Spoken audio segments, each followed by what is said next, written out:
போகக்கூடாது அப்படின்னு ஒரே நோக்கத்தில் கிருஷ்ணா எங்கடா இருக்க அப்படின்னு சொல்லி பிருந்தாவனத்துக்கு ஓடுறான். ஓடி ஓடி தெரிந்து பார்த்தான். அடே மாயாவி, உன்னைய பார்க்காம உன் பொருளை எடுக்காம இந்த இடத்த விட்டு நகல மாட்டேன்டா அப்படின்னு மூளை முடுக்கலாம் போய் தேடி பார்க்கும் பொழுது கலகலன்னு ஒரு சிரிப்பு சத்தம் கேட்டுச்சு. எங்கேயோ நின்று சிரிக்கிறானே, அவனாத்தான் இருக்கும். ஏன்னா இதுவரை எந்த ஆள் நடமாட்டமும் இல்லை. துள்ளி திரிகின்ற மானை பார்த்தோம், ஆடுகின்ற மயிலை பார்த்தோம், பாடும் இனிமை குயிலை கண்டோம், பசும்பொரு தரைகளை பார்த்தோம், பல தோட்டத்தை பார்த்தோம், வண்ண மிகுந்த சோலைகளும் நீர் ஓடைகளும் சலசலப்பு மிகுந்த குளிர்ந்த இடத்தை கண்டு ரசித்தோம். எங்கேயுமே மனிதன் இல்லை, ஆனால் மனிதன் சிரிக்கின்ற சத்தம் கேட்கிறது. பார்க்க வேண்டும், எங்கே இருக்கிறாய்? உன்னை தேடி நான் வந்திருக்கிறேன், மரியாதையா வெளியே வாழணும். வந்து காட்சி கொடுத்தார். தம்பி, என்னைத்தான் தேடினாயா? ஆமா. உனக்கு என்னப்பா வேண்டும்? நீ தான் கிருஷ்ணனா? காதுல குண்டலகேசி இருக்கு, வெண்ணி கொடுப்பா கொஞ்சம் இருக்கு, கைகளிலே மிளிர்கின்ற வளையாபதிகள் இருக்கு, சோலை சரப்பொழிகள் இருக்கு, அருமையான வட்டாரங்கள் எல்லாமே இருக்கு, தண்டை இருக்கு, சலங்கை இருக்கு, இடைமணி மேகலா ஆவரணம் இருக்கு, காலிலே போட்டிருக்க தங்க மெட்டி ஆவரணம் இருக்கு, முத்துக்களும் பவளங்களும் வைரங்களும் சொரிந்த நகையை அலங்காரத்தை கண்டேன். கிருஷ்ணா, நீதான். விடமாட்டேன் உன்னை. நீ இந்த இடத்த விட்டு நகல விட மாட்டேன். கையில் கத்தி இருக்கு பார்த்தியா அப்படின்னு சொன்னான். பரவாயில்ல, என்னைய பார்க்கணும்னு ஒரே நோக்கத்தோடு நீ வந்துட்டல்ல, உன்னை விட்டு நான் போக மாட்டேன். கிருஷ்ணன் சொன்ன வார்த்தை, என்னைய பார்க்கணும்னு மனம் தளராமல், மனம் சிதறாமல், அறிவு குறையாமல் ஒரே நோக்கத்தில் என்னைய பார்க்கணும்னு வந்துட்டேன். திருடணும் என்பது ரெண்டாம் தரமாக உள்ள விஷயம், ஆனால் என்னைய பார்க்கணுங்கிற நோக்கத்தில் நீ வந்துட்ட. அந்த நோக்கத்துக்காக உன் லட்சியம் நிறைவேறு வரை உன்னை விட்டு நான் போக மாட்டேன்டா அப்படின்னார். கிருஷ்ணன் அப்படி நின்றுக்கிட்டார். நீந்தானா என்பதை நான் உறுதிப்படுத்த வேண்டும் அப்படின்னு சொல்லி இங்கிருந்து ஓடலாம். யாரை பார்க்க? பாகவதரை பார்க்க. பாகவதரை சாப்பிட்டு பள்ளி கொண்டார் தூக்கத்தில். பாகவதரே எழுந்துருவையான்னா, யாருப்பா இவன், அந்த திருடன் சத்தம் கேட்குதே அப்படின்னு சொல்லி கதவை திறந்தார். கிருஷ்ணனை நான் பார்த்து விட்டேன். நீ சொன்ன அலங்காரம் அனைத்தும் அவனிடம் அப்படியே இருக்கிறது. அவன்தானா என்பதை நீ வந்து எனக்கு மெய்ப்பிக்க வேண்டும். வா என்னோடுன்னா. அடே பாவி, பல காலம் அவனுடைய புராணத்தை பாடுறேன், ஸ்ரீமத் பாகவதத்தை பாடிக்கிட்டு இருக்கிறேன். எத்தனையோ காலங்கள் நான் அவனுடைய புகழை பாடிக்கிட்டு இருக்கேன். எனக்கு காட்சி தரல. ஒரு திருடனாகிய உனக்கு அவன் எப்படிடா காட்சி தந்திருப்பான் அப்படின்னு அவர் கேட்டார். என்னைய திருடன்னு சொல்லுத, அவனை நான் நேர பார்த்துட்டேன். நீ அவனை பார்த்து ஒரு முடிவு கிடைக்கணும். நான் கதை சொன்னதுக்கு இப்படி ஒரு தண்டனையா? வரலன்னா உன்னை கொண்டு போடுவேண்டான்னா. உடனே பாகவதர் அறவேற துண்டோட ஒரு வேட்டியை போட்டுக்கிட்டு பிருந்தாவனத்துக்கு நடக்கிறார். வந்து பார்த்தா, கிருஷ்ணா நீதானா என்று உபதேசித்த பாகவதரை கூட்டி வந்துட்டேன், நீங்கள் ரெண்டும் பேசி முடிவெடுங்க, எனக்கு நகையப்புறம் திருப்பி தான்னு கேட்டான். உடனே கிருஷ்ணர் வந்து, தம்பி, உன்னுடைய மன உறுதிக்கும் உன்னுடைய பக்திக்கும் நீ பக்தி கொள்ளலை, என்னை பார்க்கணுங்கிற ஆசை உண்டாய்.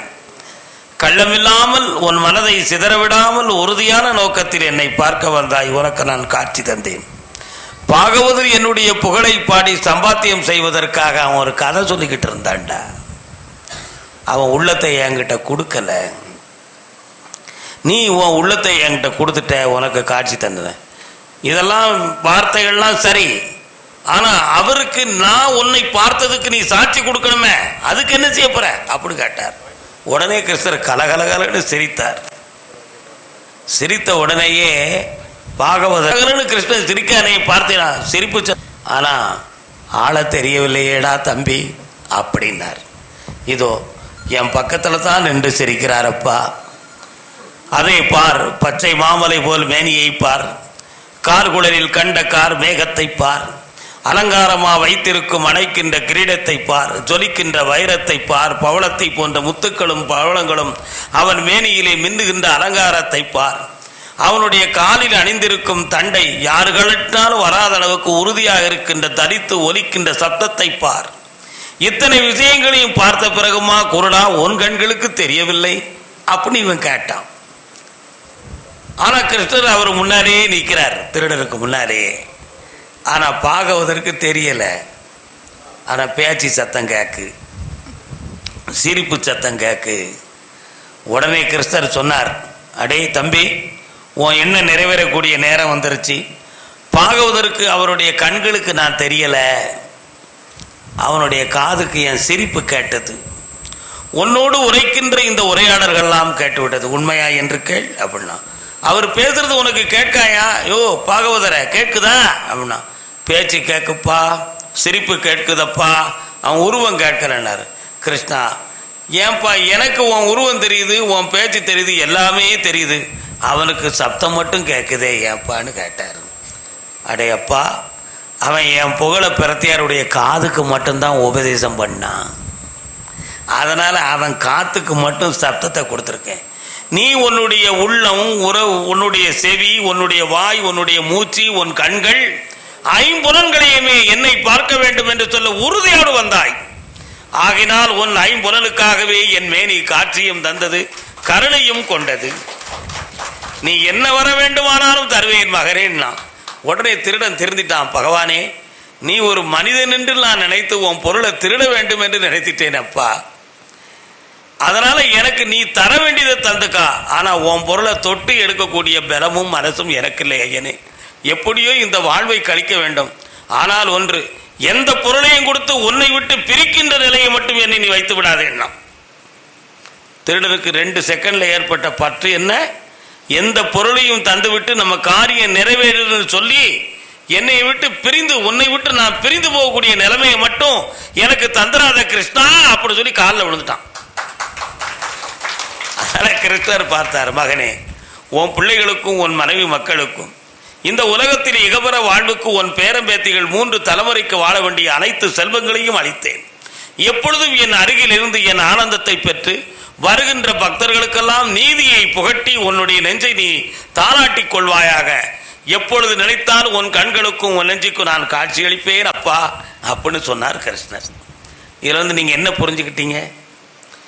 திருடனா இருந்தாலும், நல்லவனா இருந்தாலும், கெட்டவனா இருந்தாலும், குருவையோ அவதார புருஷனையோ ஆண்டவனையோ சிதறாத மன உணர்வோடு உறுதியோடு யார் பார்க்கணும்னு நினைக்கிறானோ, யார் தரிசனம் பண்ணணும்னு நினைக்கிறானோ, அவனுக்கு எம்பெருமான் ஒரு பொழுதும் வஞ்சமில்லாமல் காட்சியளிக்கிறான். அதனால ஆண்டவனை காணக்கூடிய கருவி காசுல இல்ல, பணத்துல இல்ல, பொன்பொருள்ல இல்ல, எல்லாம் எதுல இருக்கு? தூய்மையான இந்த மனதில் இருக்குயா. இந்த மனதை மட்டும் தூய்மையாக்கிட்டா போதும், பகவான் நம்முடைய உள்ளத்துல குடிகொண்டு இருப்பான். அதுல எந்த சந்தேகமுமே கிடையாது. ஆகையினால் உங்க உள்ளத்துல ஐயன் கருப்பசாமி குடிகொண்டு இருக்கான். உங்களுக்கு 1000 பேருக்கு நீங்க எல்லாம் ஒவ்வொரு வேதனைகளையும் உள்ளத்துக்குள்ள சுமந்துக்கிட்டு தான் என் முன்னால உட்கார்ந்துருக்கிய. நான் சொல்லக்கூடிய கருத்துக்கள் உங்களுடைய காதுல கேட்டாலும் உங்க மனச்சுமைகள் தீர வேண்டும் என்பதற்காகத்தான் நீங்க எல்லாம் என்னைய பார்க்க வந்திருக்கீங்க. உங்களுடைய பக்தி, உங்களுடைய அன்பு, உங்களுடைய பற்று, சாமி மீது வச்ச ஒரு விசுவாச உணர்வு, இவைகள் எல்லாம் உங்களுடைய ஆத்மாவில் பதிவாகி உங்க எல்லாரையும் இந்த உலக வாழ்வில் கடை தேற்றி உங்களுடைய தூய மனதில் அவன் கோயில் கொண்டு இருப்பான். என்னுடைய அன்பும் பற்றும் உங்களுக்காக என்னைக்கும் உண்டு என்ற உண்மையை சொல்லி உபதேசித்து விடைபெறுகிறேன். வாழ்க.